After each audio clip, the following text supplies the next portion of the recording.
विचारों का परिणाम।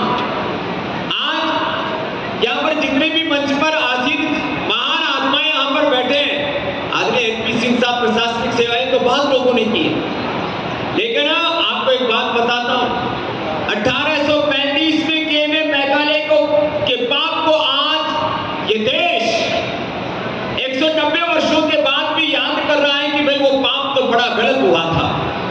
आज जैसे उसके पाप को हम याद करते हैं, तो आने वाले समय में एनपी सिंह साहब के पुरुषार्थ को भी याद करेंगे कि उस पाप को साफ करने के लिए भी एक व्यक्ति ने पुरुषार्थ किया, अपने समय, अपनी शक्ति, अपनी प्रतिभा के, अपने जीवन की आहुति इस कार्य के लिए दी कि बच्चों की मेधा का निर्माण कैसे किया जाए। हम ड्राइव होते हैं तो अपने चित्त से, चेतना से, अपने मस्तिष्क से, विचारों से हो, उस मेधा को, उस मानस को गढ़ने का काम कौन करता है? हमारी प्रज्ञा करती है। वो जो प्रज्ञा है उसमें सनातन के संस्कारों और नूतन आविष्कारों का समावेश हो, वो दृष्टि और दक्षता भारतीय शिक्षा बोर्ड से दिखा रही है। भारत का सच्चा इतिहास बोध हो। आज इतिहास में आक्रांताओं को यदि हम महिमा मंडित करें, इतिहास में अपने निज गौरव को विस्मृत कर दें, तो फिर वो इतिहास तो वो नव सृजन न कर पाएगा। इतिहास हम पढ़ते ही है कि इसलिए कि उससे हमें सीख भी मिले, कहां भूल हुई वो भूल दोबारा ना हो, और हम क्या ऐसा करें कि आने वाले समय में भारत का वर्चस्व सभी क्षेत्रों में विश्व में हो।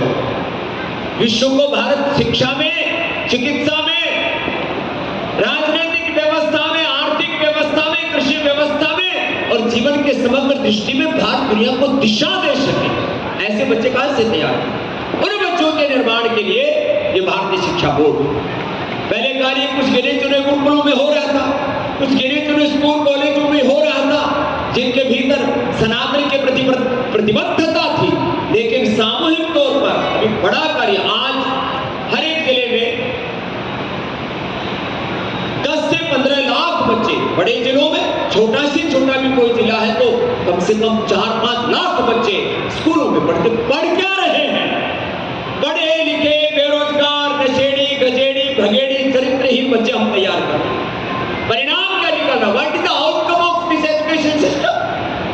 एक महात्मा जी हमारे पास आए 3 दिन पहले पतंजलि योगपीठ के संत कुटीर में, बोले हम जितने दिन अपने बच्चों को स्कूल, कॉलेज, यूनिवर्सिटियों में पढ़ा रहे हैं, लगता उतने दिन अपने बच्चों को मूर्ख बना, पढ़े लिखे मूर्ख तैयार कर रहे हैं, लिटरेट इडियट हम तैयार कर रहे हैं। क्यों? आखिर पढ़ लिख करके किया क्या? नौकरी मांगने के लिए खड़े हो जाते लाइन लगाकर, एक जॉब निकले 10 लाख एप्लीकेशन आ जाते। मैं चाहता हूं कि योग्य लोगों को नौकरी भी मिले, अच्छी बात है, नौकरी करने वाले भी बने, नौकरी देने वाले भी बने, लेकिन आगे इतनी प्रतिभा हो हमारी। आज स्वामी रामदेव आपके सामने पढ़ा है गुरुकुलीय पद्धति से, हम तो अष्टाध्यायी महाभाष्य पढ़ करके आपके सामने खड़े हैं। यदि मैं बोलने लगूं कि मैंने क्या पढ़ा है,